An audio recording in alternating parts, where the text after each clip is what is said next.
The topic what we are going to discuss today is basic configuration bus timings of 8086 microprocessor. And this is Dr. Mohan Lakshmi, Professor and Head, Department of Electronics and Communication Engineering from Rohini College of Engineering and Technology. So on completion, the students will be able to explain the working of minimum and maximum mode configuration system. They will be able to compare minimum and maximum mode configuration systems, and they will be able to explain the various signals associated with these configurations. And this is diagram is taken from Advanced Microprocessor Microcontrollers by A.K. Ray and Burchandi, and this shows you the uh, signals associated with the minimum mode 8086 system. So here you could see the address and data lines. Then you could see the ALE signal. Then you could see the IO and memory, data transmit, receive, read, write, data enable, ready, which is all the memory and IO related signals. And similarly, you can also see the signals related to the direct memory access interface, which is hold and hold acknowledgement. And obviously, the mode should be selected. It's a minimum mode or a maximum mode. So minimum, which is a high signal to be given, maximum, a low signal to be given. And you have a signal for clock. You also have signals for interrupts, which is interrupt, interrupt acknowledge, and there is a pin for test, non-maskable interrupt, and a reset. And obviously, the two signals associated with the supply, VCC and ground. And this is minimum mode 8086 system. So where you could see all the interfaces, connections, and you can see here the 8086 is connected to a 8284, which is a clock generator. So this will generate the clock, and you can see that the various signals are generated over here, which is memory / IO related signals, interrupt acknowledgement signal, read, write, data enable, and all these things are given, or it is given to the latches, which is taken to the uh, transceivers. And you could see the memory is interfaced as well as the IO is interfaced. And this will tell you the timing diagram for minimum mode. You can see that during the first clock cycle or first T state, the ALE signal will go high, and here the address is latched, and you also could see the status lines are latched. And similarly, the during the first T state, the address lines, as I told you, it is latched, and during the third and during the waiting state, the data information is latched. And you could see that during the end of T2 until the beginning of T4, the read signal will be activated, as the read operation has to be carried out, and the data will be enabled, and the data will be received. And this is the right cycle timing diagram for the minimum mode. It is very similar to the previous thing, except that you can see here the right signal is activated instead of the low signal, and similarly the data transmit receive, this goes high, as we need to write the information. And this is a maximum mode 8086 system. Here also you could see the various signals associated as usual, which is an address and data lines, all the memory and IO control signals, all the interrupt associated signals, direct memory access interface signals, the mode selection pins, and the clock as in the minimum mode. And this is actually your maximum mode configuration. Here it is also very similar to the minimum mode 8086 system, except that in the maximum mode, as we know that it is not a standalone system. Along with the main processor, you can connect a additional processor.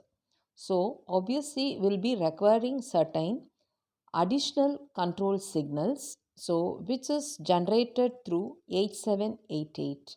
So here the inputs are to these IC is the status lines, which is S0, S1, S2 of 8086, And you could see the various control signals are generated, which is like data enable, data transmit receive, IO read command signal, IO write command signal, memory write command, memory read command. And as usual, these are all connected to the latches, and it is also connected through the buses to the memory and the IOs. And here maximum mode 8086 system. So as I told you, it is not a standalone system. It is along with the main processor, you will be having another processor.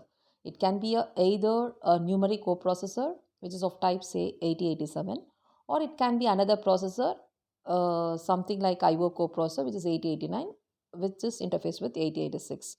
So the memory, address bus, data buses, or shared resources between these two processors. The control signals for maximum mode of operation are generated by the bus controller chip, as we have seen in the previous diagram, which is 8788.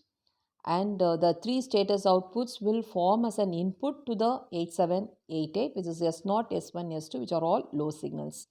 The outputs of the bus controller or the control signal, as we have discussed already, which is IO write, IO read, memory write, or command signals, ALE, etc. So in minimum mode configuration, we'll have only a single processor, whereas in the maximum mode 8086 system, we'll have, along with the main processor, another processor will be involved. So the reason for going for maximum mode 8086 configuration is the 8086 processor or 8088 processor cannot perform all the functions. Something like, suppose I want to do any particular numeric operations, something like finding the tangent, or I want to involve with real values, something like precise values with real arithmetics, then obviously I cannot make use of 8086 processor. So obviously I have to depend on another processor, say preferably a 8087 coprocessor. Suppose my program or the task is completely with an IO transfer. So I cannot involve my main processor only in just transferring the content. So obviously I need to go for a IO coprocessor. So say which is an 8089. And this is once again, it is a memory read timing diagram which is in maximum mode. Here also similar to the minimum mode, we have the same timing diagram, except that we have the status line S0 to S2 is involved, and you could see in the tabulation which is taken from the same textbook. So where these three lines, that is S0, S1, S2, and the logic 0 or logic 1 will tell you the different functions involved. Either it could be an interrupt acknowledge, or IO read, IO write, or memory read, memory write. It could be an opcode fetch, or it can be an halt, or it can be even a passive. And here comparing with the minimum mode timing diagram, here you have a memory read command. Instead of a read, you will have a memory read command. And as usual, data enable, it is activated. Data transmit receive, you have a low signal, as it is going to be a read. And here you can see the additional thing added in this timing diagram is you have the status line which is acting as an input to the bus controller. And similar to the previous one, it is a memory write timing in maximum mode. Here also everything is same, except that we have, instead of write signal, we have a memory write command or IO write command.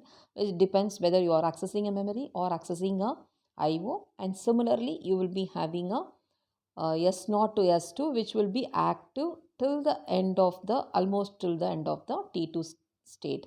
And here also this will tell you the different function as indicated by the S0, S1 and S2 lines. So these are the assessment question. So what is the use of bus controller in maximum mode? What are the functions of clock generator? List out the output signals of bus controller and how to compare the minimum and maximum mode of configuration. Thank you.